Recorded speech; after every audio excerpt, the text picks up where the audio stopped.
I've heard other people say that the smart investor typically likes to invest with as little cash as possible. In other words, they don't like to use their money at all. They prefer to invest with other people's money. But what if I happen to have some cash saved up to allow myself to buy a property, quote unquote, cash, and bypass the bank so I don't have to deal with the entire financing ordeal? Are you the kind of person who is facing that dilemma and you're trying to look for answers as to which is the smartest choice for you? Well, if that's the case, let me tell you, you came to the right channel because we are going to cover that exactly today. Hello everyone, and welcome back to another episode. For those who are tuning in for the first time, let me tell you, this is your channel for real estate education. So today we're going to talk about the pros and cons of buying cash or buying with credit or other people's money. And for that, what we're going to do is jump right straight into the tablet. So now, before diving into the pros and cons, I would like to clarify the concept of OPM or other people's money for those who are brand new to the channel, right? So we have OPM, and that basically stands for other people's money. And in essence, it means to leverage credit, right? Because when you have good credit, you can actually go to the bank and request a mortgage, and that's how you are able to buy with less of your own cash and finance the rest and have the possibility or the opportunity to own a home. So in essence, the way it works is that, let's say, depending on the type of mortgage that you're working with, you're gonna require to put somewhere between 0% all the way to 25% down, right? So the 0 to 25% will be your cash or your own money, right? So your own cash. And the bank, it's going to come in and it's either going to finance all the way up to 100% or all the way to 75%. And that is other people's money. Why is it called other people's money? Because it is money other than yours. It's the money from the bank, or it's the money from all those saving accounts that people decide to put in the bank, which in essence, it's used as capital for your use through the creation of a mortgage, right? And now you might wonder, well, why is this OPM thing so important? And why is it that so many investors like to talk about it? Well, it's important because we're talking about time here, right? If you were to save your own money, let's say you found a nice house for $200,000, it's going to take you quite some time to save up to get all of that in cash, right? You're going to have to work multiple jobs. You're just simply going to be extremely frugal. You won't be able to go out with your friends or go to the movies or go to restaurants. That you will really have to live in a very tight budget. For some of you, that might be possible. That is definitely doable. However, you're still dealing with the factor of time. You're going to have to be able to save money for a long time. For example, my parents, they needed to save for 25 years because they didn't believe in credit. They didn't believe in the concept of OPM. So instead, they love buying things cash. And because they love buying things cash, they had to save for 25 years. So they waited 25 years before they were able to own their first home. So the fact that you can implement the concept of other people's money allows you to expand in the field of real estate in a very timely fashion. We're talking about 6 months, 1 year, 2, 3 years, and you can wind up with a big portfolio if you know how to leverage the concept right. Now that you got that clear, what we're going to do, we're going to start listing the pros and cons. So we have cash for those who are cash lovers and cash is king and everything cash, right? And then we're going to draw a column here for people who like doing OPM or credit. And I'm going to save the best for last. I'm going to leave an incognito here because we're going to talk about that in a little bit.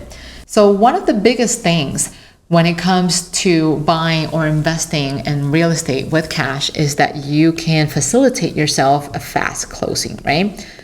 You don't have to deal with bank requirements. You don't have to deal with an appraisal. You don't have to deal with an inspection. You can request one if you like, but in essence, you're not abiding by the bank anymore because it is your own money. It is cash and you don't have to worry about it. But when you're dealing with other people's money or credit, whoever is lending you that money needs to verify, hey, is this investment safe and sound? do I even like this? Because I want to make sure I can get my money back, right? And if I'm going to lend you that money, I want to make sure you can pay me. And if you cannot pay me, at least I want to make sure I can take that asset away from you. And that's why banks do foreclose on you, because if you cannot pay the mortgage, then what they wind up doing is they just simply take the house away from you, right? So in terms of closing, it is lower because there's a lot more to do in terms of inspections, evaluations, appraisals, you name it, right? You have to meet the bank's criteria, and that takes time. It takes a lot of people to go in and review the paperwork, review the installations, review the foundation, the structure of the house. So that takes time. So in terms of time, we're talking fast closing 1 to 2 weeks. But if we're talking with OPM or credit, it's a slower closing, and we're talking somewhere at least 30 days, right? That's on average, on the good days, right? But given the pandemic and everything that is going on and the lowering of the interest rate, there's a lot of demands for cheap money and cheap mortgages. So because of that demand, now the time to close a mortgage can take up to 90 days, sometimes even more, to close on a property. So it's a time factor right here that you definitely need to consider. Aside from, you taking a long time to save that money. If you were to have that money, sometimes people can win the lottery, or you can receive an inheritance from a family member. So it all depends on the factors. But when you come into the equation and you want to purchase cash versus OPM, so these are some of the factors that you need to take into account. Now, the second item that you need to take into account is the fact that whenever you're buying cash, you don't need your credit. So no credit needed, which is excellent, because sometimes it can definitely be a big hurdle, especially if you don't have a clear understanding of how to manage your credit, or maybe you made a poor decision in the past and now you learn your lesson and you're trying to build it. Building your credit can sometimes take at least a couple of months, and maybe you're seeing the property available today and you want it to buy today, but you can just because of that credit factor. But if you have cash, then that's something you don't have to worry about. With OPM, on the other hand, you do need credit. So that's why there's a lot that goes around the topic of credit and why it's important and why you need to maintain it. So yes, credit, right?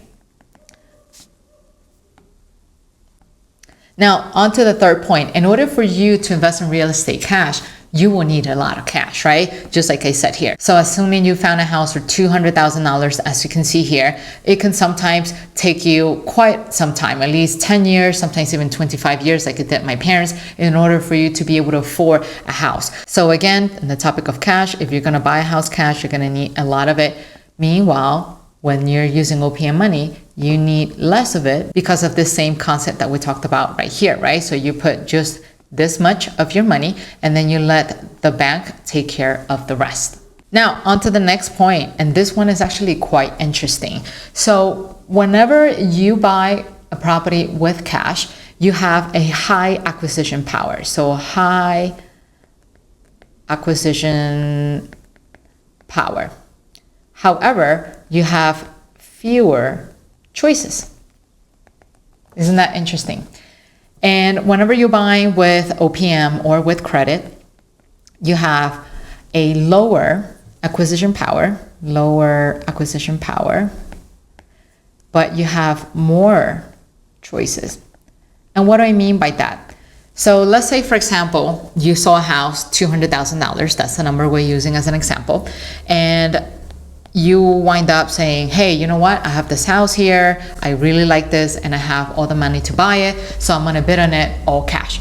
And let's assume that on that same house, there are 10 other offers, but the remaining 10 other offers are based on credit, are based on OPM. They need to go through a bank. And if a seller sees your offer, $200,000 pure cash, versus having to wait 6 months or 3 months or whatever to close, believe me, that seller will always prefer the cash deal. Why? Because they don't have to deal with a bank. Dealing with the bank is just as equally painful for you as it is for the seller, because if the bank doesn't like something about the property, the seller will have to fix it. Or if not, then you're gonna have to move on and buy another property. And that means that for the seller, there's no sale. So always, every time a seller is seeing a cash offer, they will always go for the cash deal. That's why you always hear the term cash is king, just because of that, right? However, if you used up all of your cash to buy just that one property, you're only limited to that one property. You cannot buy any more because you used up all of your savings, all of your money, and then you're left with zero and you have to start from zero all over again.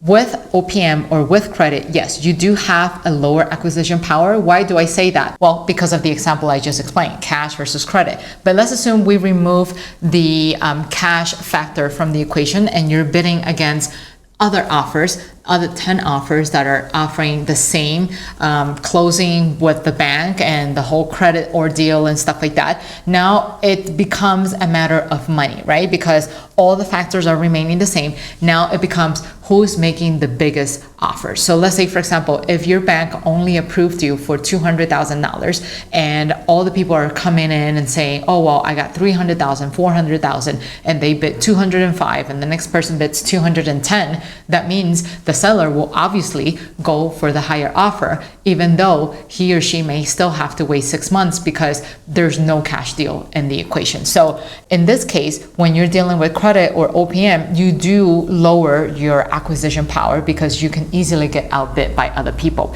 However, you do have more choices because let's say, for example, if you have $200,000 available in cash, what you can do is just simply buy a bunch of houses by only putting down 20%. And 20% of 200,000 is the equivalent of 40,000, which means you will get to buy 5 beautiful houses and expand your portfolio a lot faster. So now you see what I mean by lower acquisition power. However, you do get more choices. So it's kind of like a give or take, right?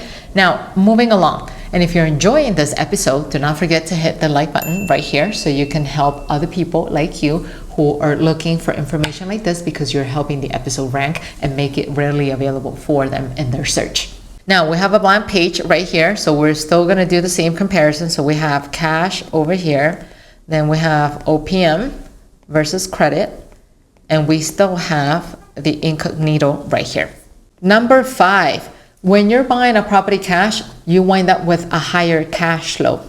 What is cash flow? Well, it's basically whatever you make after paying expenses. So if you're making $1,000 and you have to pay $100 in operating expenses for your property manager, maybe some utilities, then you're left with $900. With OPM, you're typically left with less cash flow. Why is that? Because now you have a mortgage to pay. So not only you have to pay utilities, not only you have to pay your property manager, if you choose to get one, you also have to factor in the cost of a mortgage, which in essence, it reduces your cash flow. Now, the next item, and it's a combination of the cash flow and the fact that you will need to save money for a long time. Typically, people who prefer to buy cash are people reaching retirement. So they only want to look for ways to create some sort of income and they just want the most out of it. They don't usually care about getting an expansion or a massive portfolio because that will entail them having less money or less cash flow flowing in. They will prefer less of a headache because they're usually tired and they just don't want any headaches to deal with. So they will typically prefer 1 or 2 properties that they can buy cash, but they know that at the end of each month, they're going to have a decent cash flow so they can actually live off of that in terms of income. So no expansion in the equation, right? But if you're buying with OPM, then that means you are indeed looking for an expansion. And what happens when you look for an expansion? Well, you typically delay your gratification. You don't care whether you're making a lot of money in cash flow. You have to make some, but for the most part, you don't mind because you know you have other sources of income. Perhaps you have a job that is giving you just about enough and you're just looking for ways to park your money to expand that portfolio and then eventually, hopefully in the future, have the ability to live off of it. So in this case, expansion is the key, but cash flow, not so much. Now, some of you might be wondering, okay, well, now I get it. I got the pros and cons of OPM credit, but you still haven't told me which one it's better. And that's the beauty of real estate. There's no such thing as one is better than the other. There's no such thing as a one cookie cutter way of doing things. That's the beauty of real estate, right? It's so versatile that you can basically apply multiple strategies as long as they work out for you. That is the beauty of it, and that's why you need to keep informed. You can apply one strategy, you can apply the other, and as long as it works for you, who cares whether the people say, right? But if you have to hear my opinion, let's say you ask me, hey, I would like to know what exactly you prefer. What is it that you're doing? Well, I'm here to tell you that I apply all three strategies. Yes, you heard that right. 3 strategies. Number 1, 2, and the incognito here, which is a hybrid of the 2.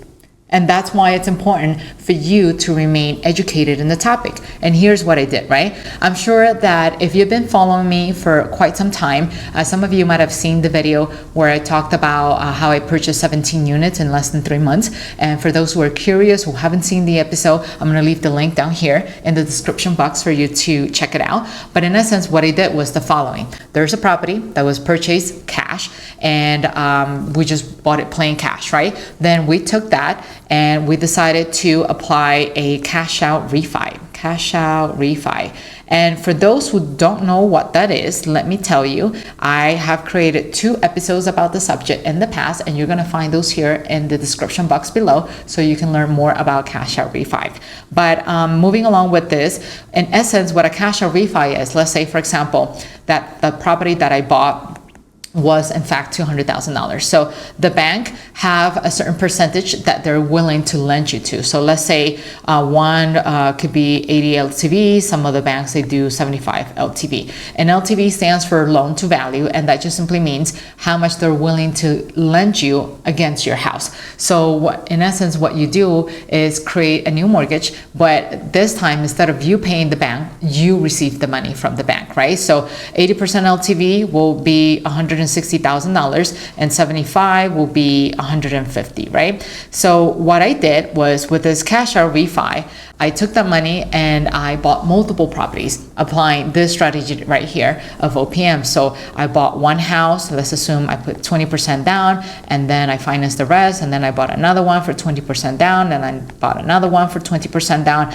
and yada yada yada, all the way until I used up all 160,000. And yes, you might be saying, okay, but you have all that debt. Yes, it's true, I have all that debt, but you know what? I'm not the one paying for the debt. The tenants are, right? That's why it's called a real estate business. You're doing a business. You are leasing a property for a family, for a tenant to leave, and in exchange, you collect rent. And with that rent, you pay the mortgage, you pay your team, your property manager, the utilities company. Everyone is enjoying a win-win situation. Your tenant is getting a home. You are investing in a business that is giving you a return. The utilities companies are charging for their services. The property manager is charging for the services. Everyone is winning in this equation, right? So that is pretty much all I have for you today. Hopefully you find the episode helpful, and I would love to hear which strategy would you prefer to apply. Are you in any of these situations? And if you are, did you learn something new that you can definitely apply in your day-to-day basis? Do you prefer to do cash? Do you prefer to do OPM? Or are you considering doing a hybrid of the both? Let me know what you think. And while I still have you here, do not forget to check this episode right here. That's gonna help you complement everything you just learned today. And until then, I will see you guys next time. Take care. Bye-bye.